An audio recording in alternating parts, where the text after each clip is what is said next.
जैसे ये सवाल पहले भी मुझसे कुछ पूछा था ना, कहाँ से आए हो? तो उसको बहुत सारे जवाब देता था मैं। कभी बोलता था कैलाश से आया हूँ, कभी बोलता था मैं कुंड से आया हूँ, कभी बोलता था यहाँ से आया हूँ। बट फिर मुझे समझ में आया कि जो आप जो पूछ रहे हो उसके हिसाब से तो ये पूछ रहे हैं कि हाँ अभी इस शरीर का जन्म कहाँ से हुआ है। तो हाँ, उसका वो तो हरियाणा में जन्म है मेरा, हरियाणा में झज्जर जो ज़िला है। तो स्कूलिंग वगैरह वहाँ से हुई। फिर उसके बाद पढ़ाई के लिए जैसे जेई वगैरह एग्ज़ाम की तैयारी की। तो तैयारी करने के बाद फिर मुंबई गए, IT Mumbai, aerospace engineering. Aerospace engineering के बाद वही उसको ऐसे समझ में आया कि ये आधा अधूरा ही है, कि इससे तुमको क्या मिलेगा, मतलब ठीक है पैसे तो मिल जाएंगे, बट वो क्या तुम वो वाली चीज़ पूरी लाइफ भर कर सकते हो क्या सेम? अब वो लाइफ भर यदि नहीं कर सकते हो मतलब तुम उब जाओगे उस चीज़ से।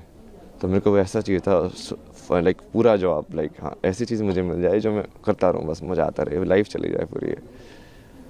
और उसकी खोज में तुम निकलते गए, फिर जैसे मीनिंग ऑफ लाइफ तुम ढूंढते रहते हो, यार ये लाइफ का मतलब क्या है, मुझे क्या करना चाहिए। आगे बढ़ते जाते हो, आगे बढ़ते जाते हो। उसमें बहुत सारे ऐसे रास्ते आए, बहुत सारी चीज़ें हुई बीच बीच में, यहाँ वहाँ मोड़ आए बहुत सारे। धीरे धीरे आके फिर तुमको वही फाइनली वही तुम वैसे ही देखते हो कि जो होना होता है वो वैसे ही होता है। तो वैसे ही हुआ, सत्य तक पहुंचा मैं जैसे भी पहुंचा। लड़खड़ा के भटक भटक के।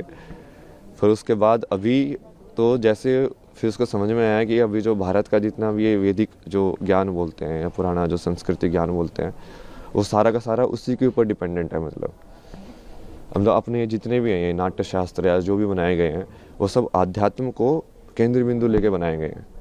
सब राग जो डिज़ाइन हुए हैं, म्यूज़िक से लेके परफॉर्मेंस से लेके, फिर रहन सहन से लेके, फिर जो जो परिवार का जो विधि है, शादी का विधि है, संस्कार जो होते हैं बच्चों के सारे ये उस चीज़ को केंद्र बिंदु लेके डिज़ाइन किए गए हैं। पूरा सिस्टम जो पूरा जो जैसे आश्रम की व्यवस्था थी पहले कि हाँ ब्रह्मचर्य आश्रम होगा, गृहस्थ आश्रम होगा, तो वो पूरा वैसे ही उन्होंने बनाया है कि अब इस माया में तुम कैसे डिज़ाइन करो कि वो आध्यात्म वाला जो कनेक्शन है वो बना रहे, कि लोग खो ना जाए ज़्यादा। क्योंकि माया को तुम हटा नहीं सकते हो, क्योंकि वो माया बनी हुई इसलिए एंजॉय करने के लिए, उसको जीने के लिए। बट वो यदि कनेक्शन टूट जाएगा, जो कि अभी काफ़ी टूटा हुआ है, अभी लोगों को वही लगता है कि ये सब अलग अलग है। अलग अलग नहीं है, वही की चीज़ है वो। जी ऐसी कौन क्या कैसा अध्यात्म है, और कौन सी चीज़ है जिसने आपको ट्रिगर किया अध्यात्म इस स्पिरिचुअलिटी को? ऐसा तो कुछ नहीं है ना जिसने ट्रिगर किया स्पेसिफिकली, लाइक अलग अलग थे चीज़ें जो अलग अलग मोमेंट के लिए ट्रिगर करते गए। गाँव आया आध्यात्म की, अब अध्यात्म में जाना है, क्या हुआ ऐसा? मतलब आध्यात्म आप किसको बोल रहे हो? उसके ऊपर है ना जवाब। अब यदि तुम वैसे देखो तो किसी चीज़ सवाल के बारे में सोचना, बैठ के चिंतन करना, वो भी आध्यात्म ही है। चाहे मैंने कुछ भी पढ़ा हो या नहीं पढ़ा हो, शंकराचार्य को पढ़ा नहीं हो, विवेकानंद को पढ़ा नहीं पढ़ा हो, यदि मैं अपने में ही बैठ के सोच रहा हूँ, बैठ के जैसे रमना महर्षि थे, उनके दिमाग में एक दिन ये ख्याल आया कि ये मौत क्या होती है। तो वो बैठ के उस मौत को देखने लगे यार कि अच्छा ये है क्या ये। तो वो उनको ज्ञान की प्राप्ति हो गई। अब आप क्या बोलोगे, क्या ट्रिगर था उसका, वो क्या जरूरी थी? कुछ जरूरी नहीं थी। क्योंकि वो करने वाला तो अब वो अध्यात्म से रिलेटेड थे क्या नहीं थे, नहीं उन्होंने तो ऐसा कोई वो साधना नहीं की, कुछ संन्यास नहीं लिया, कुछ नहीं किया। तो उसमें भी वही है कि आप उस चीज़ को अलग करके देखोगे कि हाँ अध्यात्म में आ गए हो, ऐसा कुछ नहीं है। जो भी इंसान ईमानदारी से सवाल करता है, मतलब सत्यनिष्ठा के साथ कि हाँ अब मुझे इस चीज़ को जानना ही है, चाहे वो मैथमेटिक्स हो, चाहे वो कोई फिजिसिस्ट हो, चाहे कोई कैसा भी साइंटिस्ट हो, वो बोलेगा कि नहीं नहीं मुझे इस पूरे सत्य को जानना है, तो वो वही चीज़ में पहुंचेगा फाइनली। मतलब ऐसी कौन सी चीज़ है आज की पीढ़ी का जो आध्यात्म से एक अलग वो होता जा रहा है, उसको लेकर के क्या कहेंगे, क्या दृष्टिकोण आध्यात्म का है? क्या चीज़ है जो इस पीढ़ी को अध्यात्म से अलग कर रही है? और दृष्टिकोण क्या होना चाहिए? दृष्टिकोण तो यही होना चाहिए कि ये सब उसी के ऊपर ही बेस है, कि जो बेस है वो आध्यात्म ही है। जो जिस चीज़ को तुम जहाँ पे हम जी रहे हैं उस ज़िंदगी में, यदि तुम्हारे पास यही सवाल नहीं आया कि मृत्यु के बाद क्या होना है मेरा, और ये मैं जन्म से पहले क्या था, मैं कुछ था कि नहीं था, तो इस सवाल के बारे में तो सोचोगे ना। बुद्ध को यही तो सवाल आई, तो चार लाइक ये बूढ़ा क्यों होता है, ये इंसान मरने के बाद क्या होता है, ये मृत्यु क्या होती है। अब आप सोच के देखो मृत्यु क्या होती है। अब आप सोचोगे, चिंतन करोगे, आपको समझ में आएगा यार इसका जवाब कहाँ मिलेगा। फिर आप ढूंढोगे कि अच्छा तू दे सकता है इसका जवाब, तू दे सकता है इसका जवाब। मान लो सेटिस्फाई हुआ, आपको समझ में आया कि हाँ ये जवाब है, नहीं तो जो आप उसका जो पद्धति है उसको फॉलो करोगे कि हाँ अच्छा इसको ऐसे जवाब इसका पाया जा सकता है। तो उसके वही बहुत सारे तरीके हैं, बट वो हर चीज़ वही से रिलेटेड है। आप सेम चीज़ लाइक क्रिया योगा में मैंने लोगों को एग्जांपल भी दिया ना कि ब्रह्म ज्ञान की प्राप्ति विराट कोहली की भी हो सकती है। वो बिना अपनी चित्त की मेमोरी को यूज़ करके एक शॉट खेल के दिखा दे, सिर्फ उस मोमेंट में रह के, कि उस टाइम पे उसको मसल मेमोरी यूज़ नहीं कर रहा है वो, कि हाँ ऐसे बोला तो मुझे ऐसे शॉट खेलना है, क्योंकि जनरली मसल मेमोरी यूज़ करते हैं, रिफ्लेक्स में होता है सब कुछ। बिना रिफ्लेक्स यूज़ किए उस प्रेजेंट मेमोरी में रह के यदि वो मोमेंट कर सकता है तो वो क्रिया योगी बन जाएगा। ऐसे डांसर लोग भी कर सकते हैं कि यदि उस पूरी मोमेंट को वो एम्बॉडी करे, पूरा चेतना के अंदर आए कि हाँ मेरा हाथ ऐसे घूम रहा है, पूरा देखेंगे हाँ वो क्रिया हो कैसे रही है, तो वो भी क्रिया योगी बन सकते हैं। तो ये कोई ऐसा नहीं है ना कि वो असली ज़िंदगी से सेपरेट है, ये एक ही चीज़ है। वो बस आप कितनी डेप्थ में उसको देखना चाहते हो उसके ऊपर है। अभी हम पूरा सुपरफिशियल उसमें देख रहे हैं, और इसके भी बहुत सारे कारण हैं। मतलब ये पश्चिमी सभ्यता का असर है। अब ये सुबह जैसे वो फ्रांस में एक थी, उनसे बात हो रही थी, वो यही बता रहे थे कि वहाँ पे तो लोग बहुत क्लोज्ड है मतलब, और वहाँ पे लोगों को इन सब चीज़ों में इंटरेस्ट नहीं होता है। लाइक सब इंडिविजुअलिटी में और लाइक मटेरियलिज्म को और के चक्कर में पड़े रहते हैं, जो थोड़ा बहुत असर हमारे ऊपर भी हो गया है। क्योंकि वो अब हमारे पर वो राज करके गए, तो हमारे अंदर इन्फीरियरिटी कॉम्प्लेक्स आ गया कि इनके अंदर कुछ तो बढ़िया होगा जिसकी वजह से ये हमसे पावरफुल बन पाए। तो हम फिर वो चीज़ को उसके पीछे पड़े हुए कि इनके पास जो था हम भी वही चीज़ सीखें ताकि वो चीज़ रिपीट ना हो। लेकिन वो सही अप्रोच नहीं है, क्योंकि उनकी हालत देखो ना, यूएसए के अंदर 50% लोग मेंटल हेल्थ प्रॉब्लम्स में हैं। अब क्या हो, ऐसा बनना चाहते हो आप, ऐसा बनाना चाहते हो देश को? विदेशी जो होते हैं वो आध्यात्म की ओर आ रहे हैं, हमारे यहाँ आ रहे हैं, लेकिन जो हमारे लोग हैं वो कहीं ना कहीं विदेशी परंपरा को अपना रहे हैं। ऐसा क्यों? ये यही है ना, उसकी वजह से हो ये। अब जैसे आपके ऊपर मान लो कोई आपसे ज़्यादा ताकतवर है, तो आप सोचोगे यार इसके पास ऐसी कौन सी शक्ति है कि इसको ज़्यादा ताकतवर बना रही है मेरे से, तो आपका भी रुझान उसी की साइड होगा। तो आप सोचोगे यार ये लोग साइंस पढ़ के, एटम बम बना के, हथियार बना के ये दुनिया पे राज कर सकते हैं, तो मैं इससे बड़ा हथियार बनाऊं तो सब उसी रेस में पड़ जाते हैं फिर वो, बट उस रेस का तो कोई अंत ही नहीं है भाई। जी महाराज जी, एक और क्वेश्चन है कि ऐसा क्या था अध्यात्म में जो आप इस ओर आए, इतनी सरल ज़िंदगी छोड़ के इतनी कठिन ज़िंदगी में आने का निश्चय किया? किस तरह का परिवार में क्या इसमें रिएक्शन रहा आपका? नहीं, इसकी चॉइस नहीं होती ना। रियल में आप देखोगे ना, बहुत सारे लोगों की यदि जीवनी कहानी पढ़ोगे तो आपको समझ में आएगा कि ये चॉइस होती ही नहीं है वो। क्योंकि तुमको यदि वो चीज़ की तरफ रुझान है ना, तो तुम इस लाइक उसको चीज़ तुमको खींचती रहेगी अपने साइड, उस लाइक वो बुलाती रहती है कि हाँ, अब तुम जाते रहते हो उसके साइड, एक के बाद एक। तुम चाहोगे कि नहीं मैं फिर से लाइक इस चीज़ में जाऊँ मेन स्ट्रीम में, बट वो होगा ही नहीं, तुम खुशी नहीं रहोगे। अब तुमको हमेशा ऐसे लगता रहेगा यार नहीं यार ये मेरे लिए नहीं बना है, ये मेरे लिए नहीं बना है। तुमको कुछ और करना है। किस तरह की जॉब थी महाराज जी आपकी? क्या जॉब थी आपकी? जॉब तो बहुत सारी अलग अलग टाइप की है मैंने। लाइक अभी जो लास्ट जॉब थी वो तो इसमें थी UI UX के अंदर, ये ऐप्स वगैरह डिज़ाइन करना, वेबसाइट डिज़ाइन करना, इसका फ्लो वगैरह डिज़ाइन करना। उससे पहले जैसे जिसमें भी काम किया मैंने, ये ट्रैवल फोटोग्राफी या डिसोर्स करके एक प्रोजेक्ट IIT बम्बा का गवर्नमेंट स्पॉन्सर प्रोजेक्ट था। उसमें बेसिकली वो डॉक्यूमेंट करने के लिए इंडियन आर्ट्स एंड क्राफ्ट और हिस्ट्री को, तो उसके थ्रू ऐसे मैं बहुत जगह पे घूमा, बहुत सारी चीज़ें डॉक्यूमेंट किए मैंने, पुराने टेम्पल्स लाइक पेंटिंग स्टाइल्स और ये सब। उसके बाद जैसे इसमें भी काम किया मैंने, मैगजीन्स वगैरह में, फिल्म मेकिंग भी की मैंने, डॉक्यूमेंट्री फिल्म्स में मेरी लाइक फिक्शन फिल्म भी है बहुत सारा कंटेंट है भाई।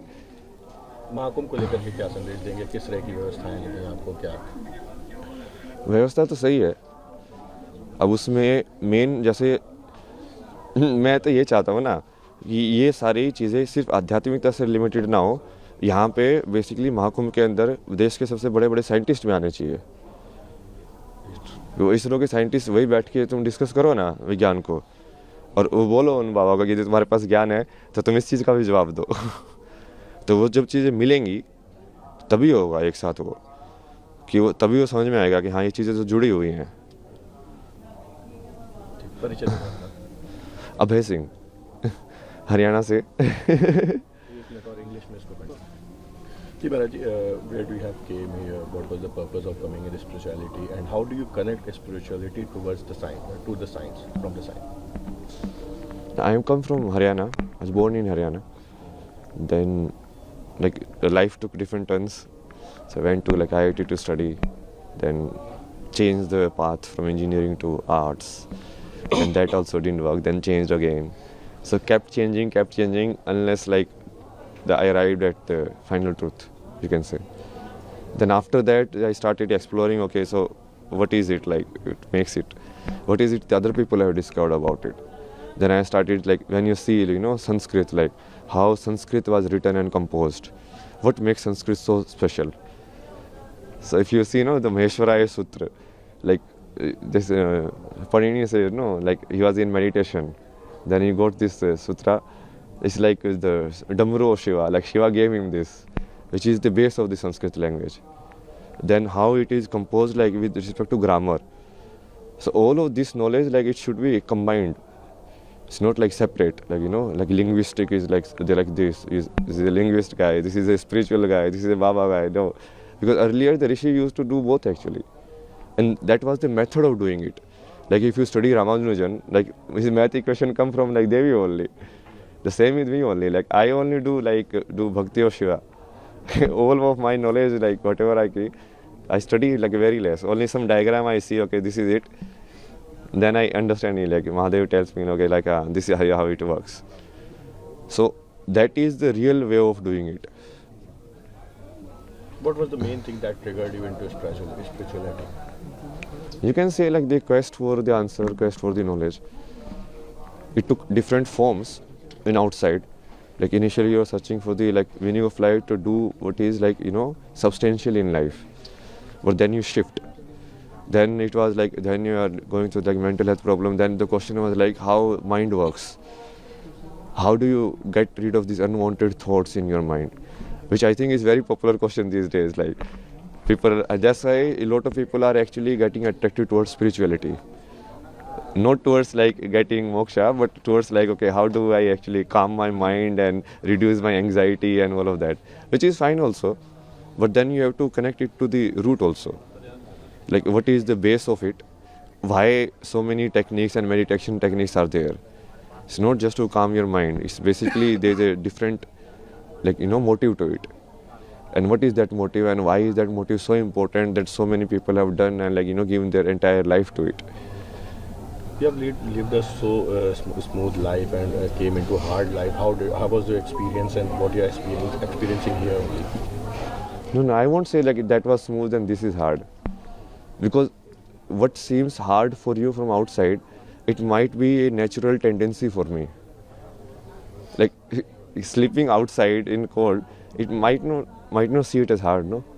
I might see like, you know, sleeping in a closed Delhi place where there is no air, you know, polluted air, no light coming, you don't even know when sun rises, sun don't rises. That I will consider hard, because then you have completely lost connection with the environment.